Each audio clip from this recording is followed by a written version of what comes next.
ಕತೆ. ಒಂದು ಹಳ್ಳಿನಲ್ಲಿ ಕಟ್ಗೆ ಮಾರೋ ರಾಮು ಅನ್ನೋ ಒಬ್ಬ ವ್ಯಕ್ತಿ ಇದ್ದ. ರಾಮುಗೆ ತುಂಬಾ ವಯಸ್ಸಾಗೋಗಿತ್ತು. ಸೌದೆ ಕತ್ತರಿಸುವಾಗ ತುಂಬಾ ಸುಸ್ತಾಗ್ತಿದ್ದ.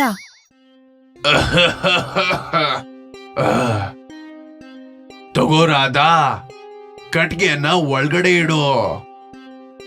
ಈಗ ನಿಮ್ಮ ಆರೋಗ್ಯ ಚೆನ್ನಾಗಿರಲ್ಲ, ದಯವಿಟ್ಟು ಮನೆಯಲ್ಲೇ ಇರಿ ನೀವು.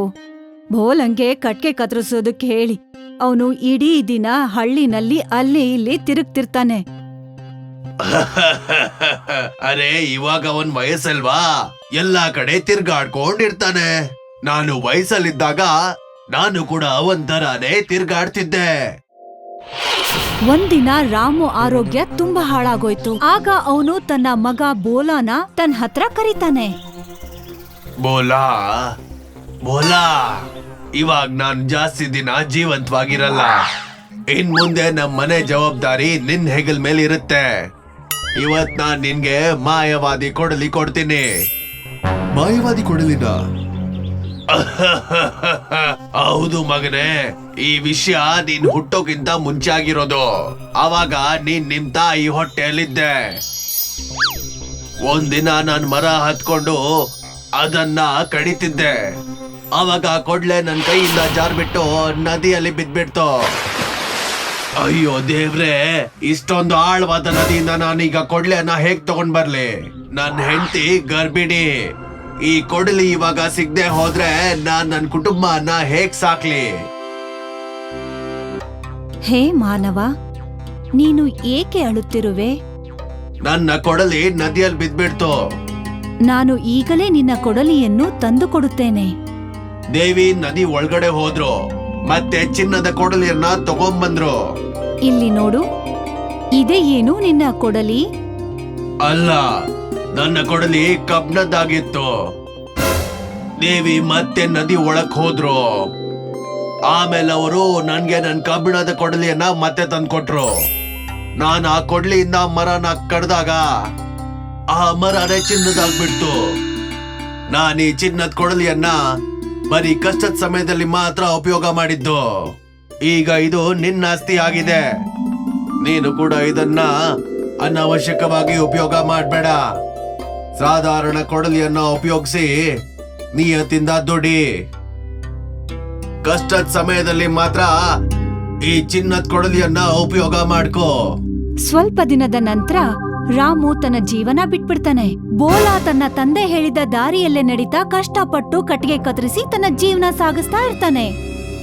ಒಂದಿನ ಕಟ್ಗೆ ಕತ್ತರಿಸಿ ಬೋಲಾ ಮನೆಗ್ ಬಂದಾಗ ಅವ್ರಮ್ಮ ಹೇಳ್ತಾಳೆ, ಬೋಲಾ, ನಿನ್ಗೊಂದು ಸಿಹಿ ಸುದ್ದಿ ಇದೆ. ನಿನಗೋಸ್ಕರ ಇವತ್ತೊಂದು ಸಂಬಂಧ ಬಂದಿತ್ತಪ್ಪ. ಇಲ್ ನೋಡಿಲ್ಲಿ ಹುಡುಗಿ ಫೋಟೋ. ನನಗೆ ಹುಡುಗಿ ಇಷ್ಟ ಆಗಿದ್ದಾಳೆ. ನಿನಗೂ ಇಷ್ಟ ಆದ್ರೆ ನಾನ್ ಹೂ ಅಂತ ಹೇಳ? ಅಮ್ಮ, ನಿಮ್ಮಿಷ್ಟನೇ ನನ್ನಿಷ್ಟ. ನೀವು ಹಾ ಅಂತ ಹೇಳ್ಬಿಡಿ. ಬೋಲಂಗೆ ಮದ್ವೆ ಆಗೋಗತ್ತೆ. ಒಂದು ದುರ್ಭಾಗ್ಯ ಏನು ಅಂದ್ರೆ ಅವಳು ತಿಂಡಿ ಪೋತಿ ಮತ್ತೆ ಅವಳಿಗೆ ತೃಪ್ತಿ ಅನ್ನೋದೇ ಇರ್ಲಿಲ್ಲ. ಅವಳು ಪ್ರತಿ ಸಲ ಬೋಲಾ ಇಂದ ಏನಾದ್ರೂ ಒಂದು ತರ್ಸ್ಕೊತಾನೆ ಇದ್ಲು. ಇಲ್ ಕೇಳ್ರಿ, ಇವತ್ ಸಾಯಂಕಾಲ ವಾಪಸ್ ಬರುವಾಗ ನನ್ಗೆ 6 ಸಮೋಸ, 1 ಕೆಜಿ ಜಿಲೇಬಿ ಮತ್ತೆ ಅರ್ಧ ಕೆಜಿ ರಬಡಿನೂ ತಗೊಂಡ್ ಬನ್ನಿ, ಮರಿಬೇಡಿ. ಆಮೇಲೆ ಇನ್ನೊಂದ್ ವಿಷಯ, ನಾಳೆ ಭಾನುವಾರ ಮಾರ್ಕೆಟ್ ಇಂದ ನನ್ಗೆ ಬಟ್ಟೆ ತಂದ್ಕೊಡ್ಬೇಕು, ನೆನ್ಪಿದೆ ಅಲ್ವಾ? ಬೋಲಾ ಕಟ್ಗೆ ಮಾರಿ ಎಷ್ಟೇ ಸಂಪಾದನೆ ಮಾಡಿದ್ರು ಅದನ್ನ ಅವನ್ ಹೆಂಡತಿ ಎಲ್ಲಾನು ಖರ್ಚು ಮಾಡ್ಬಿಡ್ತಾ ಇದ್ಲು. ಒಂದಿನ ಬೋಲಾನ ತಾಯಿ ಇದ್ದಕ್ಕಿದ್ದ ಹಾಗೆ ಹುಷಾರ್ ತಪ್ಪದ್ಲು. ಔಷಧಿ ತಂದ್ಕೊಡೋದಕ್ ಕೂಡ ಬೋಲಾ ಹತ್ರ ದುಡ್ಡಿರ್ಲಿಲ್ಲ. ಅದಕ್ಕೆ ಅವನು ಅವನ ತಂದೆ ಕೊಟ್ಟಂತಹ ಜಾದು ಕೊಡಲಿಯನ್ನ ಬಳಸ್ಕೋತಾನೆ. ಅವನೊಂದು ಸಣ್ಣ ಕಟ್ಟಿಗೆನ ಆ ಕೊಡ್ಲಿಯಲ್ಲಿ ಹೊಡಿತಾನೆ. ಆ ಕಟ್ಟಿಗೆ ಚಿನ್ನದ್ದಾಯ್ತು. ಅದನ್ನ ಮಾರಿ ಅವನು ಅವ್ರಮ್ಮನ್ನ ಹಾಸ್ಪಿಟಲ್ ಕರ್ಕೊಂಡು ಹೋಗಿ ಚಿಕಿತ್ಸೆ ಕೊಡಿಸ್ತಾನೆ. ಏನು ಈ ಕೊಡಲಿ ಕಟ್ಟಿಗೆನ ಚಿನ್ನದಾಗ್ ಮಾಡತ್ತಾ? ಹೌದು, ಇದು ನನ್ನ ಅಪ್ಪಾಜಿ ನನಗೆ ಕೊಟ್ಟಿದ್ದು. ಆಮೇಲೆ ಹೇಳಿದ್ರು ಬರೀ ಕಷ್ಟದ ಸಮಯದಲ್ಲಿ ಮಾತ್ರ ಉಪಯೋಗಿಸು ಅಂತ. ಆ ಜಾದು ಕೊಡಲಿನ ನೋಡಿ ಬೋಲಾ ಹೆಂಡತಿ ಮನ್ಸಲ್ಲಿ ದುರಾಸೆ ಹುಟ್ಕೊಳತ್ತೆ.